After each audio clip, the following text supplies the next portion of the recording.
सहने वालों को अगर सब्र आ जाए तो कहने वालों की औकात तो कौड़े की रह जाती है। इंसान वाहिद ऐसी मखलूक है जिसका जहर अल्फाज में होता है। टूटा हुआ दिल खुदा की तवज्जो खींचता है। खुश नसीब है वो रूह जो खुदा के लिए रोती है। जिस तरह शबनम के कतरे मुरझाए हुए फूल को ताजगी बख्शते हैं, इसी तरह अच्छे अल्फाज मायूस दिलों को रोशनी बख्शते हैं। हज़रत अली ने फरमाया, जिसने तुझे तेरे ऐब बताए, अगर तुझे अक्ल हो तो बेशक उसने तुझ पर एहसान की इंतहा कर दी। एक आदमी ने किसी बुजुर्ग से पूछा, मेरा अल्लाह उस वक्त क्यों नहीं सुनता जब मैं मांगता हूँ?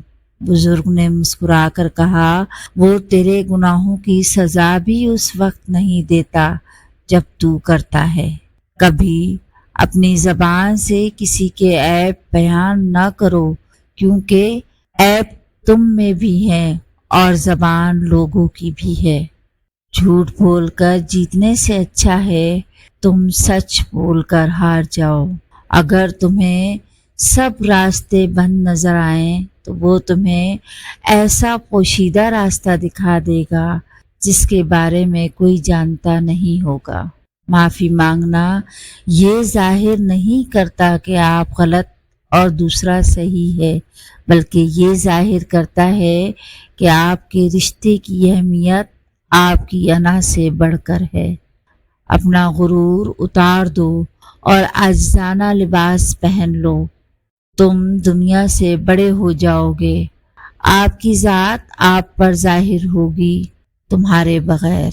जिंदगी एक खेल है, जीतोगे तो कामयाब हो जाओगे और हार जाओगे तो समझदार बन जाओगे।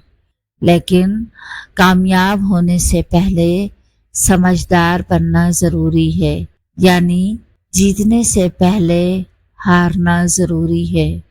ईमान और हया दो ऐसे परिंदे हैं कि अगर इनमें से एक उड़ जाए तो दूसरा खुद ही उड़ जाता है।